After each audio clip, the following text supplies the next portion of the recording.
ఇప్పుడు టెంపుల్స్కి డబ్బులు ఇన్వెస్ట్ చేసే బదులు ఎంతోమంది వృద్ధాశ్రమాలు ఉన్నారు, హాస్పిటల్స్ ఉన్నాయి, వాటికి డబ్బులు పెట్టొచ్చు కదా, టెంపుల్స్కి ఎందుకు పెట్టాలి? చాలా మంచి ప్రశ్న. ఇప్పుడు రోడ్డు మీద వస్తుంటే చాలా మంది అన్నదా వాళ్ళు ఉన్నారు, వాళ్ళకు కూడా పెట్టొచ్చు కదా, దీనికి పెట్టే ఇన్వెస్ట్మెంట్. చాలా మంచి ప్రశ్న అడిగారు.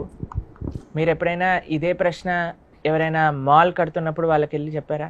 ఎందుకు ఇంత మాల్ కడుతున్నారండి, మీరు ఒక 3,000 కోట్లు 4,000 కోట్లు మీ బిజినెస్లో ఇన్వెస్ట్ చేయటం కంటే చక్కగా అందరికి పేదలకు పనిచేయచ్చు కదా అని మీరు ఎప్పుడైనా అన్నారా? లేదు. ఎవరైనా 1,000 కోట్ల బడ్జెట్ మూవీ తీస్తుంటే మరి మేము అందరం ఏం పర్వాలేదు, నువ్వు మూవీ తీయకపోయినా పర్వాలేదు, నువ్వు ఆ 1,000 కోట్లు దానం ఇచ్చేయి అని ఎవరైనా చెప్తారా? ఓకే. కానీ కేవలం దేవాలయానికి వచ్చినప్పుడే ఎందుకు మనం పనిచేయాలి? మిగతా ఎవ్వరు పంచినప్పుడు దేవాలయం దేవుడి దగ్గరికి ఎందుకు ఈ ప్రశ్న వస్తుంది? ఇప్పుడు హాస్పిటల్కి వెళ్తే మన రోగాలు, శరీరానికి ఉన్న రోగాలన్నీ హాస్పిటల్ తీసేస్తుంది, అవునా? తీయచ్చు, తీయకపోవచ్చు, కానీ జేబు అయితే ఖాళీ అయిపోతుంది. కానీ ఆలయానికి వచ్చినప్పుడు, ఆలయము దీన్ని మనం సంస్కృతంలో అన్నామనుకోండి, తెలుగులో కూడా మందిరము అని అంటాం, అంతేనా? హాస్పిటల్ ఎలా అయితే మన శరీరానికి చికిత్స చేస్తుందో, మందిరం మన మనసుకి చికిత్స చేస్తుంది. మీరు ఎప్పుడైనా మీ జీవితంలో ఏదైనా బాధల్లో ఉన్నా, లేదా ఏదైనా కష్టాల్లో ఉన్నా, ఏదైనా మనసు కొద్దిగా ఏమంటాం డిప్రెషన్లో ఉన్నట్టుగా లోగా ఫీల్ అవుతున్నప్పుడు మీరు ఎప్పుడైనా గుడికి వెళ్ళి దేవుడికి దండం పెట్టుకుంటే మీకు మంచిగా అనిపించింది అనే అనుభవం మీకు ఎప్పుడైనా ఉన్నదా?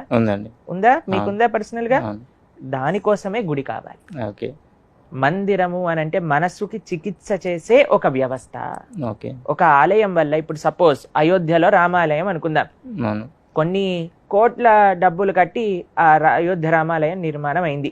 ఇప్పుడు మీకు ఒకటి తెలిసిన, వరల్డ్ లోనే అత్యంత విజిటెడ్ ప్లేస్ గా అయోధ్య మందిరం మారబోతుంది.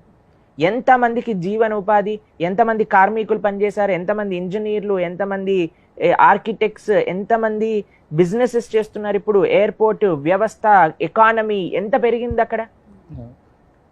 అది కేవలం ఒక మందిరం అనేది ఏదో అవసరం లేని ఇన్వెస్ట్మెంట్ కాదండి.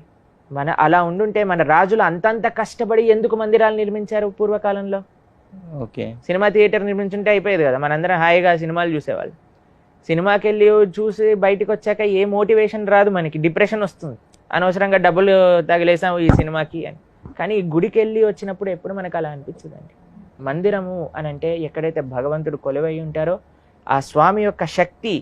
ఒక టెంపుల్, ఇప్పుడు తిరుపతి వెళ్ళారు గీతాంజలి గారు, దర్శనం చేసుకొని వచ్చారు, వెంకటేశ్వర స్వామి హుండీలో డబ్బులు ఇస్తున్నారు. ఎన్ని అద్భుతమైన కార్యక్రమాలు వాటితో చేస్తున్నారు, ఎన్ని లక్షల మందికి అన్నదానం చేస్తున్నారు, ఎన్ని లక్షల మందికి వైద్యం అందిస్తున్నారు, ఎన్ని ఇన్స్టిట్యూషన్స్ నడుస్తున్నాయి, ఎంతమంది ఎంప్లాయీస్ పనిచేస్తున్నారు టీటీడీలో, అవునా కాదా చెప్పండి?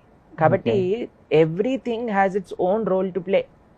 ఇప్పుడు మనం అడిగామనుకోండి, పార్లమెంట్ ఎందుకు తీసేయచ్చు కదా, కొత్త పార్లమెంట్ కట్టడం ఎందుకు, డబ్బులు పంచేయండి, దేనైనా పంచేయచ్చు. ఆ పంచడం మనతో స్టార్ట్ అవ్వాలి. ఇప్పటి నుంచి ఏం చేయాలి అంటే, ఇలా ప్రశ్న అడిగే వాళ్ళందరూ వాళ్ళ జన్మదినోత్సవాలని, యానివర్సరీలని అవి ఇవి చేసుకోవటం ఆపేసి ఫస్ట్ ఆ డబ్బుల్ని పంచండి, దాని తర్వాత భగవంతుడి దగ్గరికి వద్దురు.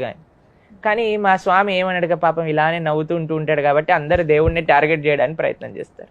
అదే పక్కన వాడికి వెళ్ళి, రే నువ్వు ఇంత పెద్ద బర్త్డే పార్టీ ఎందుకు చేస్తున్నావు, అవసరం లేదు, నీ డాక్టర్ ఫస్ట్ బర్త్డే చేయటం అని అన్నారు అనుకోండి, లాగా ఒక్కటి పీకుతాడు. కాబట్టి మనం జాగ్రత్తగా ఉంటాం అక్కడ. కాబట్టి మందిరము అనేది చాలా ముఖ్యమైన ప్రదేశం. మన సనాతన ధర్మానికి కేంద్రం మందిరాలు అన్నమాట. వాటిని చక్కగా మనం నిర్మింపజేయాలి. మందిరం ఏదో భగవంతుడు పూజలు చేసే ఒక ప్లేస్ కాదండి.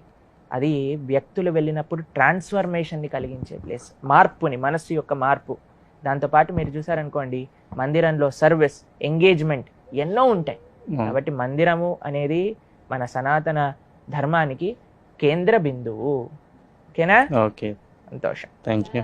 చాలా మందిరాలను మనం ఇప్పుడు చూస్తున్నామండి, బాగా డెవలప్ అయినవి. అయితే దీనికి రిలేట్ చేస్తూ చాలా మంది ఇంకొక క్వశ్చన్ కూడా అడుగుతుంటారు, అంత పెద్దగా ఆర్భాటంగా ఆలయం కట్టాల్సిన అవసరం ఉంది, ఆలయం కట్టండి కానీ సింపుల్గా కూడా కడితే సరిపోతుంది కదా, ఇంత ఆర్భాటం, అంత హంగు ఆర్భాటాలు ఎందుకు అని అనే వాళ్ళకి మీ సమాధానం? ప్రభుపాదుల వారు అనేవారు, నేను ఒక చిన్న కుటీరంలో కూర్చొని కూడా భజన చేసుకోవచ్చు, కానీ ఒక పెద్ద మందిరం. ఇప్పుడు చూడండి, we want to always expand. ఇప్పుడు సుమన్ టీవీ ఒక్కొక్క చిన్న చిన్న ఊర్లలో కూడా మీరు చేశారు. ఎందుకండి జస్ట్ హైదరాబాద్ లో, ఇక్కడ బంజారా హిల్స్, జూబ్లీ హిల్స్ లో ఉండే ఒక చిన్న ఆఫీస్ లో మేము చేసుకుంటాము, ఎందుకు మనం ఎక్స్పాండ్ చేస్తున్నాం? ఎంత ఎక్స్పాండ్ చేస్తే అంతమంది కనెక్ట్ అవుతారు. కాబట్టి ఆలయం ఎంత వైభవంగా ఉంటే అంతమంది వస్తారు. అంతమందికి ఒక ఉపాధి దొరుకుతుంది. ఇప్పుడు బై నాట్ ఓన్లీ భగవంతుడికే చిన్నదిచ్చి మనం ఎందుకు విల్లా కొనుక్కోవాలని చూస్తున్నాం? రాముడేమో చిన్న ఆలయంలో ఉండాలి, మనం మాత్రం 5 bedroom 6 bedroom 8 bedroom 1 floor houses start అయిపోయాయి ఇప్పుడు. అది మనకు కావాలి.